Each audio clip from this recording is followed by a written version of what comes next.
Bonjour tout le monde, c'est S Et Kay. Aujourd'hui, on va parler dans notre deuxième vidéo des théories sur des dessins animés qu'on les connaît vraiment. Et ce sont des dessins animés bien sûr vieux. Adédi, Bob l'éponge, cours de récré, Télétabbies et Gumball. Aujourd'hui, on va découvrir beaucoup de théories sur ces 5 animés. Donc, n'hésitez pas, mais avant de commencer la vidéo, n'hésitez pas de cliquer sur La cloche de notification, de vous abonner, de lécher, le liker. et de liker la vidéo.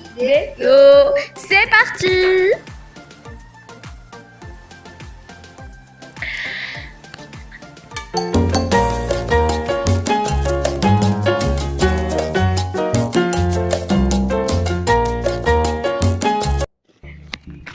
Alors, dans notre première théorie, on va parler du fameux dessin animé L'incroyable de Gumball. On connaît tous Gumball, bien sûr, et son ami Darwin. En fait, on va pas baser sur Gumball cette fois-là, on va baser sur Darwin. Alors, la première théorie, est-ce Darwin est-il méchant ou pas? En fait, j'ai passé beaucoup de temps à réfléchir à cette théorie et je me suis dit, tout de même, on peut dire qu'il est méchant et qu'il n'est pas vraiment gentil. En fait, toutes les fans, pour vous, quand vous regardez la série, vous voyez que Darwin est vraiment très adorable et mignon. Mais en fait, en réalité, on se demande qu'est-ce qu'il cache à l'intérieur et c'est quoi sa vraie vie. Personne ne connaît la vie de Darwin, ni d'où il vient, ni qui sont ses vrais parents. En fait, je vais vous dire, dans l'un des épisodes de Gumball, en fait, je m'en souviens pas vraiment l'épisode, mais tout ce que je me souviens, c'est que c'était la première rencontre avec Gumball et Darwin. Je me souviens, en fait, si vous avez remarqué, le jour où Gumball, le père de Gumball, Richard Watterson, est allé acheter un boisson pour Gumball, en fait, il est entré dans une vieille camionnette qui est magique. On peut dire qu'il a vraiment d'objets magiques. Quand Richard entre, tout d'un coup, il a vu un aquarium. Dans cet aquarium, il y avait Darwin.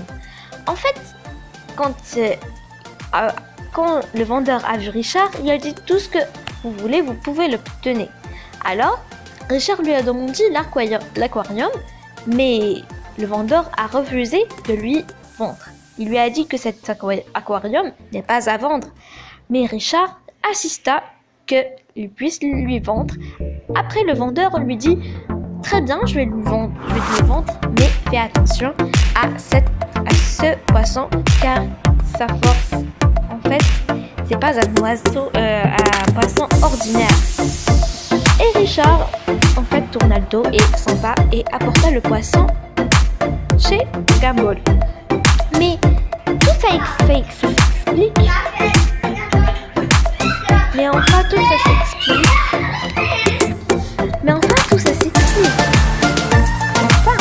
Alors quand je réfléchis, est-ce que vous vous rappelez que je vous avais dit que le vendeur avait dit à Richard que ce poisson n'est pas si ordinaire que ça? En fait, je me suis basée sur cette théorie et je me suis dit peut-être que Darwin n'est pas vraiment un gentil, mais un méchant. Et je vais aussi vous le prouver. Est-ce que vous vous rappelez dans l'un des épisodes de Gumball, lorsque Gumball faisait une course, je sais pas, en fait, une genre de course ou un genre de sport pour oublier les baisers de Mama Jojo? Bien, je sais pas, mais je l'ai vu. Je me souviens pas de cet épisode vraiment.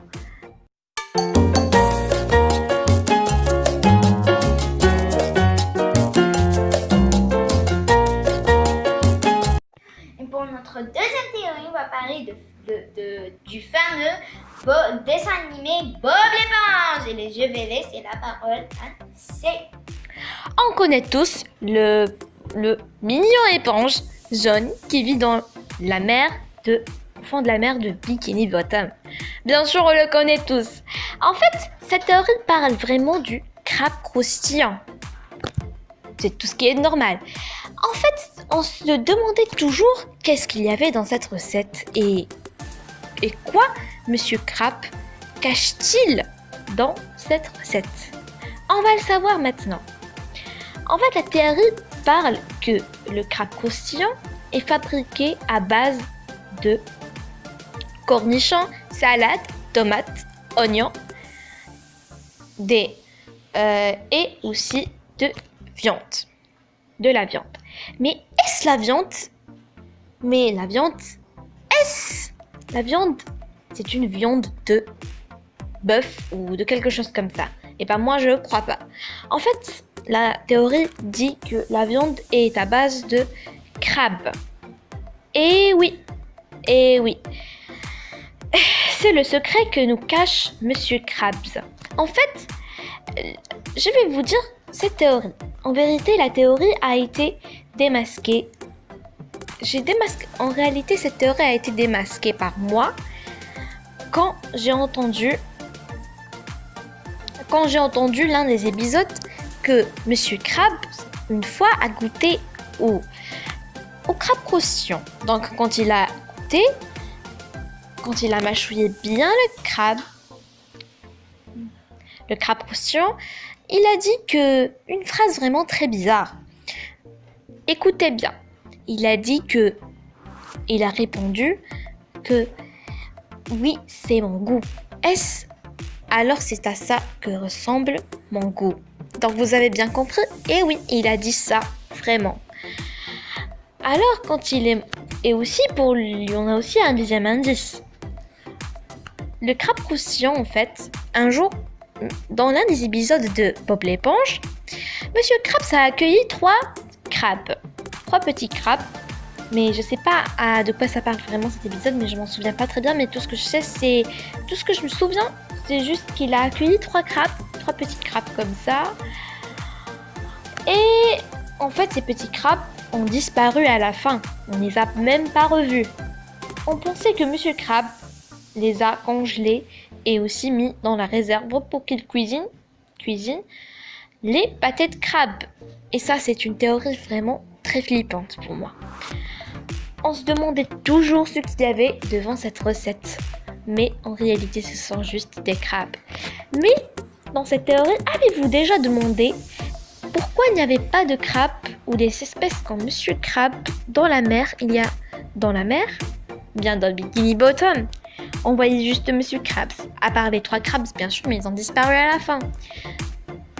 Alors réfléchissez beaucoup à cette théorie et dites-moi votre avis dans les commentaires. Et un autre indice, c'est que Monsieur Krabs, j'en sais rien, je crois. L'autre indice, c'est que Monsieur Krabs n'avait pas de famille en réalité, et je sais pas s'il y avait de famille ou il n'y en avait pas. Donc peut-être s'il l'avait, il les a tués.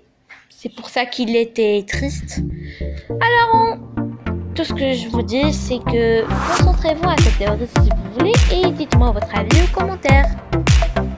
Maintenant, on passe à la 3e théorie.